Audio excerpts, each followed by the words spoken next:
오늘 말씀에 보면 사르밧 여인이 등장합니다. 하나님은 그녀에게 풍성한 미래를 약속하고 있었습니다. 비가 올 때까지 그 통에 가루가 넘치겠다. 흉년 중에서도 굶어 죽지 않을 것이다. 하나님이 약속하셨습니다. 실제로 하나님은 사르밧 여인에게 풍성한 미래를 거두게 하여 주셨습니다. 하나님은 어떻게 이 사르밧 여인에게 풍성한 미래를 약속했을까요? 하나님은 무엇을 통하여 우리에게 풍성한 미래를 거두게 할까요? 오늘 여러분도 지난주 설교 말씀에도 믿음은 후진이 아니라 전진이다. 하나님이 각 사람에게 분배한 곳이 있다. 그것이 교회며 그것이 셀이고 그것이 직장이고 그것이 일터이고 그것이 여러분의 사역지이다. 그 자리에서 하나님은 믿음의 전진을 하는 사람에게 미래를 약속하고 있다. 그러나 오늘은 그 후편으로서 하나님은 누구에게 또 풍성한 미래를 약속하냐? 그것을 오늘 나누려고 합니다. 여러분, 하나님은 내 주위에 작은 사람들을 보내주셔요. 근데 그 사람들이 풍성한 미래를 거두게 하는 축복의 밭이라는 거예요. 자, 8절입니다. 여호와의 말씀 시작. 여기 누가 나오고 있냐면 엘리야가 나와요. 엘리야라는 사람은 지금 이 상황이 가난한 상황입니다. 물론 하나님의 선지자이지요.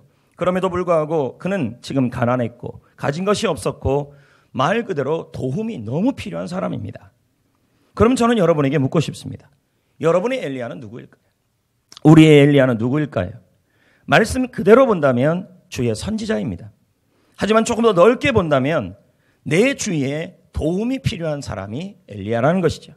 바로 어려운 이웃들, 소외 계층, 특히 우리 노인대학 어르신들, 독거노인 어르신들, 지역에 있는 어린이들, 청소년들, 개척교회와 또 선교사님들, 이 모든 대상은 바로 내 주위에 도움이 필요한 사람들입니다. 그런데 하나님은 엘리야에게 이 엘리야, 도움이 필요한 사람에게 사르밧에 있는 여인의 집으로 가서 머물라고 말하고 있습니다. 저는 한번 생각해 봤습니다. 사르밧 여인이 이 엘리야가 얼마나 부담스러웠겠습니까?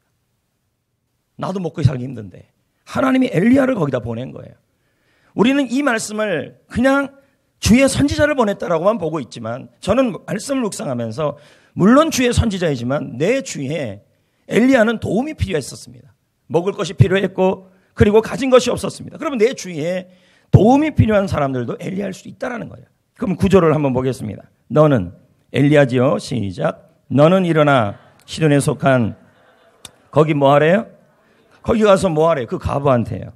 명령이래요. 음식 달래요. 우리 주위에 가난한 사람이 와서 쌀 내놔, 밥 내놔, 먹을 거 내놔, 라면 내놔.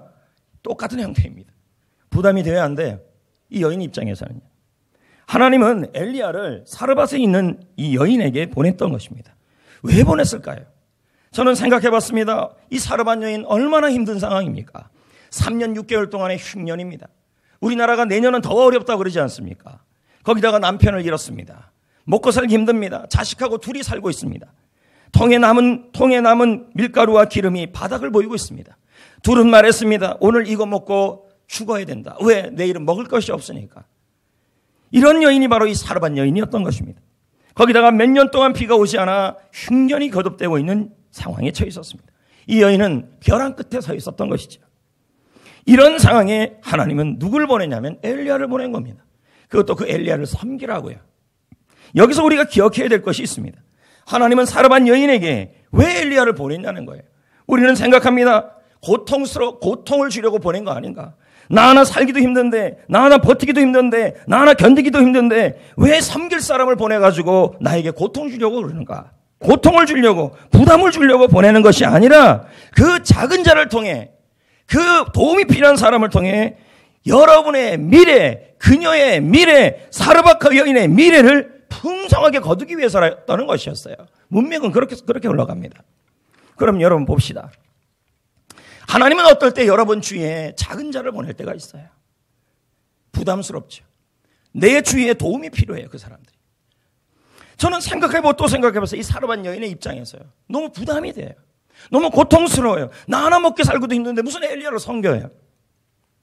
하나님은 그런 분이 아니시지 않습니까? 하나님은 우리를 부담 주시는 분이나 고통 주려는 분이 아니라 우리를 좋은 것을 주시는 분이시잖아요. 근데 그런 사람을 보내신 것은 우리에게 고통을 주고 힘들게 하는 것이 아니라 그들을 통하여 풍성한 미래를 거두기 위해서라 했다는 거예요. 자, 그럼 마태복음 10장 42절이에요. 읽어봐요. 시작. 누구든지 작은 자나 누굴까요? 어려운 이웃이에요. 그들에게 냉수 한 그릇이라도 주는 자는 내가 진실로 너에게 이르노니 그 사람이 결단코 상을 잃지 않는다. 그렇게 말하고 있는 거예요. 그럼 하나님의 복은 누구를 통해 온다는 말이에요? 작은 자를 통해 온다는 거예요. 우리는 생각합니다. 내 인생 지금 벼랑 끝입니다. 너무너무 살기 힘듭니다. 사르밧 여인도 그랬습니다. 그러나 하나님은 내 인생의 벼랑 끝에서 일하기를 원하시고 일해 주기를 원하시는 것입니다. 그래서 어떻게 하십니까? 내 주위에 도움이 필요한 작은 자들을 여러분 주위에 보내신다는 거예요. 우리는 생각해요. 부담스럽습니다. 힘듭니다.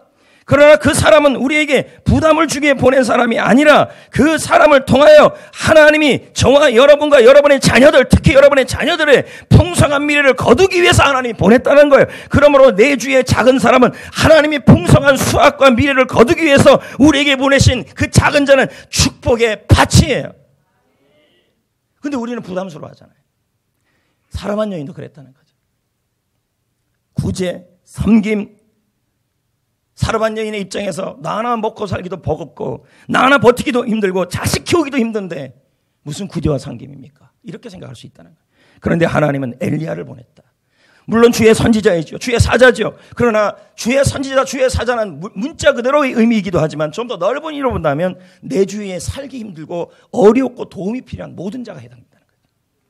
여러분, 하나님의 축복은 그냥 오지 않아요. 반드시 근거가 있어야 돼. 그 근거가 뭘까요? 이 사르밧 여인에게는 밭이 필요했어요. 축복의 밭. 심어서 하나님이 거둘 밭이 필요했어요. 하나님이 추수할 밭이 필요했어요. 그 밭이 뭐냐 봤더니 바로 작은 자였다는 거죠. 여러분 주위에 작은 자들이 보입니까? 피하지 마십시오. 축복의 밭입니다. 그리고 거기다가 하나님이 또 이 사르밧 여인에게 뭐라 그런지 아십니까? 풍성한 미래를 거두게 하기 위해서요. 없는 것을 주라고 하지 않고 네가 가지고 있는 걸 주라 그래요. 10절 작은 것이에요. 자기가 가지고 있는 작은 것을 통해 거두게 하십니다. 10절 그릇에 물을 조금 가져다가 자 그러면 엘리야가 많은 물을 가져달라 그랬어요. 조금을 달라 그랬어요. 그러면 그녀에게 있는 거예요. 맞습니까? 그녀에게 있는 거예요. 그러니까 하나님이 우리에게 섬김을 부탁할 때 누구 엘리야를 보내고 작은 자를 보낼 때 내가 가지고 있고 할 수 있는 일을 부탁하신다는 말이에요. 근데 그게 뭐라고요? 결국은요. 축복의 씨앗이에요. 시작이라는. 근데 다시 물을 가지러 갔는데 엘리야가 또 불러요. 마치 이런 겁니다. 가난한 사람한테 가난한 어려운 이웃이 와서 물 준다고 해서 물 줬더니 이분이 뭐라 그러냐면 베이커리까지 달라고 그러죠. 볼래요? 11절. 파리바게트 있잖아요. 그거요. 11절. 자, 그가 가지러 갈 때 시작. 엘리야를 어떻게 했어요? 불렀어요. 엘리야가 불렀어요. 맞죠? 그런 다음에 뭐라 그래요? 떡 한 조각을 가지고 와라. 떡 한 조각을 가져와라. 엘리야가 사용하는 언어를 한번 보세요. 많은 것을 부탁한 게 아니었어요. 물 조금, 떡 한 조각. 많아요? 안 많아요? 안 많아요. 근데 그녀가 할 수 있는 거예요? 없는 거예요? 그녀가 가지고 있는 거예요. 그런데 기가 막힌 부탁이에요. 왠지 알아요? 이 떡 한 조각은 그녀의 전부예요. 왜요? 그거 먹고 성경에 보면 뭐라 그러는지 아십니까? 죽자고 그래요. 아이와. 그러니까 그녀의 전부와 마찬가지예요. 부자들에게 입장에서 떡 한 조각이는 작은 거예요. 맞습니까? 근데 그녀 입장에서는 큰 거예요. 그러나 그녀가 가지고 있는 것이죠. 여러분, 겨자씨가 작습니다. 그러나 그 작은 것 심으면 풍성해지지 않습니까? 이와 같이 우리가 가지고 있는 거, 여러분이 가지고 있는 거 작을 수 있어요. 그러나 하나님은요, 없는 것을 가지고 가난한 사람을 섬기라 그러는 것이 아니라 여러분이 가지고 있는 것을 가지고 섬기라고 지금 말하고 있는 거예요. 왜요? 그것을 가지고 제가 아까 서두에 뭐라 그랬죠? 내 주의 엘리야, 내 주의 작은 자, 그 사람들이 여러분에게 하나님이 여러분 눈에 보이게 하는 것은 그게 뭐라, 그 사람들, 그 작은 자가 결국 하나님이 여러분에게 미래의 풍성함을 거둘 수 있는 축복의 밭으로 주신 거예요. 그럼 밭으면 거기다 뭐 해야 돼요? 씨앗을 심어야죠. 그래야 뭐가 돼요? 열매가 나올 거 아니에요. 그 씨앗을 뭐라고 표현해요? 그 씨앗을 뭐라 그래요? 섬김의 씨앗이에요. 뭘 갖고 심어야 돼요? 내가 가지고 있는 것으로 심어요. 볼까요? 엘리야가 어떻게 하는지요? 그녀가 어떻게 하는지, 이 사르밧 여인이요. 섬김의 씨앗을 축복의 밭에 심어겨요. 다시 말씀드립니다. 내 주에 있는 작은 자, 작은 교회, 개척교회 선교사님들, 지역에 있는 어린이들, 소외계층 전부 뭐냐면 하나님이 여러분을 축복하기 위해 주신 축복의 밭이에요. 거기다가 어떻게 가지고 있으면 안 돼요. 씨앗을 심어야죠. 뭘요? 이 여인은 섬김의 씨앗을 심어요. 엘리야에게. 엘리야가 뭐라 그랬어요? 축복의 밭이라 그랬잖아요. 자, 15절. 그녀가 가서 뭐 합니까? 엘리야의 말이 뭔데요? 먹을 거 달라는 거 아닙니까? 그렇죠? 그거대로 했어요. 맞죠? 그러면 뭐 한 거예요? 작은 것을 가지고 섬김의 씨앗을 엘리야에게 심은 거예요. 맞습니까? 그 엘리야가 제가 뭐라 그랬죠? 축복의 밭이다. 넓은 의미로 본다면 어려운 사람들이다. 됐죠? 그러면 여러분, 그러면 이 사르밧 여인이 작은 것을 가지고 도움이 필요한 엘리야에게 섬김의 씨앗을 심었어요. 근데 이것이 가만히 보면요, 엘리야에게 심은 것이 아니에요. 누구한테 심은 거냐면 여러분이 작은 자에게 심고 도인대학 어르신들에게 심고 독거노인 김치봉사 올해 한 번, 두 번 정도밖에 안 했는데 하여튼 많이 하고 또 도로가 반찬 이런 거 심고 그리고 교회 해피코스 게스트들에게 심고 그런 걸 심는 것은 그 게스트와 작은 자에게 심은 것이 아니라 하나님에게 심은 거라는 거예요. 볼래요? 마태복음 25장 40절을 보겠습니다. 절대로 갚는 건요, 작은 자에게 섬기면요, 그들은 갚을 능력이 없어요. 그러니까 누가 갚아요? 하나님이 갚으신다니까요. 여러분이 내 주위에 있는 노인대학 어르신들, 독거노인 김치 대상자들, 지역에 있는 어려운 이웃들, 네팔에 있는 영혼들, 그리고 어려운 목사님들, 지역에 있는 어린이들, 그 대상자들에게 섬김의 씨앗을 심는 것은 결국 하나님께 심은 거예요. 그들에게 심은 것 이전에요. 볼까요? 마태복음 25장 40절 시작. 임금이 대답하여 이르되 내가 진실로 너희가 여기 있는 내 형제 중에 지극히 아주 작은 자, 이건 너무 어려운 이웃이에요. 그들에게 한 것이 곧 임금에게 한 것이다. 하나님에게 한 것이다. 하나님에게 심은 것이다. 야, 이게 놀랍지 않습니까, 여러분? 내 주에 우리는 그럽니다. 목사님, 제가 그럽니다. 좀 네팔을 위해서 좀 선교 좀 해야죠. 그러면 부담스러워요, 이렇게. 근데 여러분, 성경에 보니까 그 영혼들이 다, 지역에 있는 어르신들이 다 뭐라는 말이에요? 하나님이 여러분의 미래를 축복하게 해주신 밭이래요. 저는 이 사실이 너무 놀랐고, 또 그들에게 심는 것이 네팔에 있는 영혼, 선교사들에게 심는 물질, 그리고 시간, 또 지역에 있는 어르신들에게 심고 개척교회 목사님들에게 심는 이 모든 것들이 그들 자신에게 심는 것이 아니라 하나님께 심고 있는 거라고 설명하고 있는 거예요. 저는 생각해 봤어요. 사르밧 여인이 작은 떡 하나를 엘리야에게 심을 때, 섬김으로 심을 때 자신이 심은 그 섬김의 씨앗이 어떤 결과를 가져올지를 생각을 못했을 거예요. 아닌가요? 근데 그 결과가 어때요? 실로 대단해요. 흉년 중에 날마다 하나님이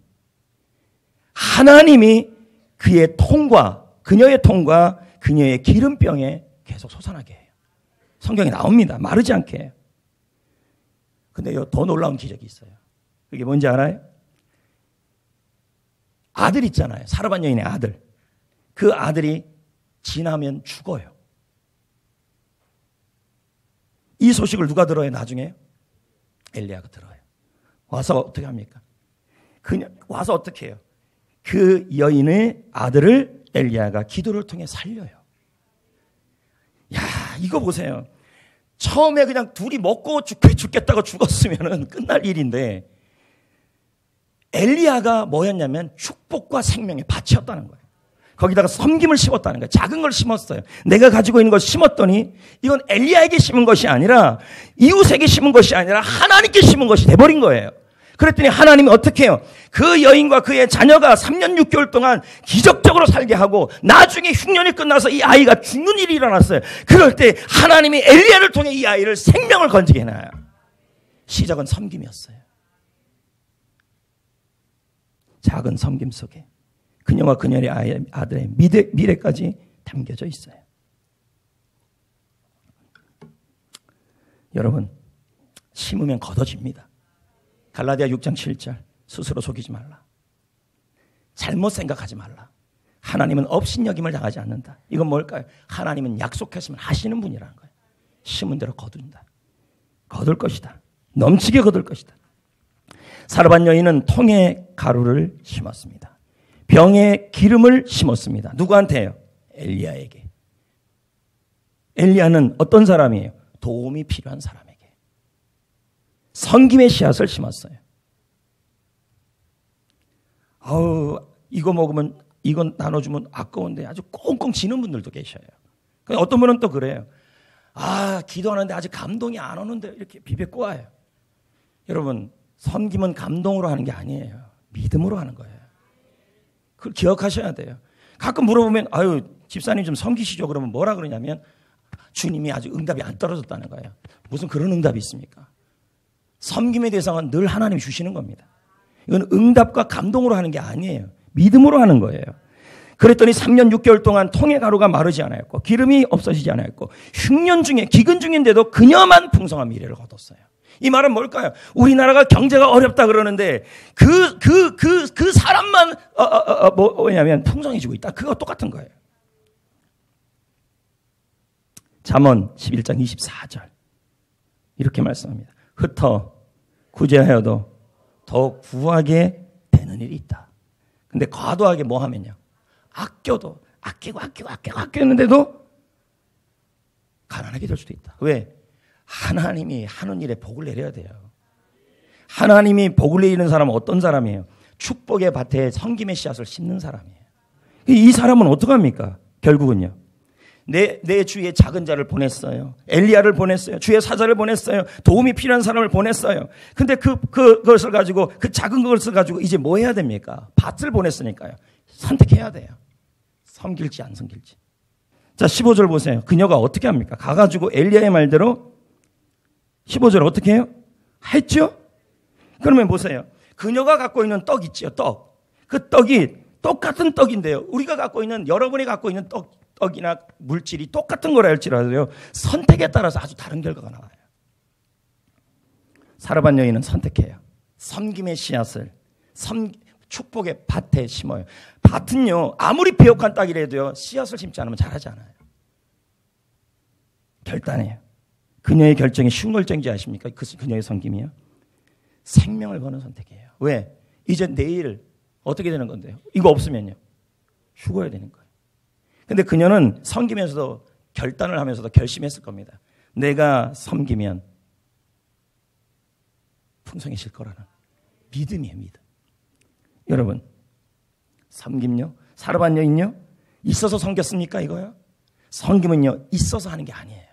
감동이 와서 하는 거 아니에요. 하나님, 나 성령께서 감동 줄 때까지는 나 절대로 나 노인대학 교수 안 할래요. 이 차원입니까? 섬김은 그래서 하는 게 아니에요. 섬김은 감동으로 하는 것도 아니고 있어서 하는 것이 아니라 약속을 믿음으로 하는 거예요. 왜요? 이 사르밧 여인이 그렇게 섬겼어요. 먹을 거 없지요. 내일 죽어야 되죠. 그 후가 없는 인생이에요. 이 여인은 그 후가 없어요. 이거 섬기면 그 후가 없어요. 그러니까 엘리야가 안 와도 그녀는 이거 먹고 내일 죽어야 될 인생이에요. 근데 그녀를 살리려고, 그 후를 주려고 하나님이 축복의 밭을 보낸 거예요. 그러면서 약속을 해요. 뭐라고 약속을 해요? 14절에요. 이스라엘 하나님 여호와의 말씀이, 약속이잖아요. 뭐라고 약속해요? 나 여호와가 비를 내리는 날까지 그 통에 가루가 떨어지지 아니하고 병의 기름이 없어지지 아니하리라. 섬기면, 엘리야를 섬기면 이런 일이 일어날 거라고 약속을 하는 거예요. 여러분, 이 상황에서 무슨 감동이 오고 무슨 마음의 의지가 와요? 없어요. 근데 이 여인은 해요. 왜 해요? 하나님께서 섬김의 씨앗을 축복의 밭에 심으면 하나님께서 미래를 풍성하게 할 거라는 뭐예요? 약속을 믿고 순종하고 섬긴 거예요. 다시 말씀드려요. 섬김은 있어서 하는 게 아니라, 감동으로 하는 것이 아니라 하나님의 약속을 믿음으로 하는 거예요. 섬김은 믿음으로 하는 거예요. 근데 우리는 흔히 이렇게 합니다. 아직 목사님, 저는 네팔에 대한 감동이 아직 안 오는데요. 이렇게 한다는 거죠. 무슨 감동이에요? 우리 주위에 작은 자는 널려 있는데요. 그리고 그 작은 자는 축복의 밭인데요.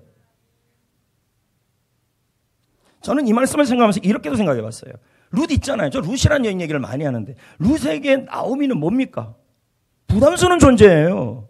맞아요? 근데 그 나오미는 뭐예요? 축복의 밭이었다니까요. 그녀를 섬겼잖아요.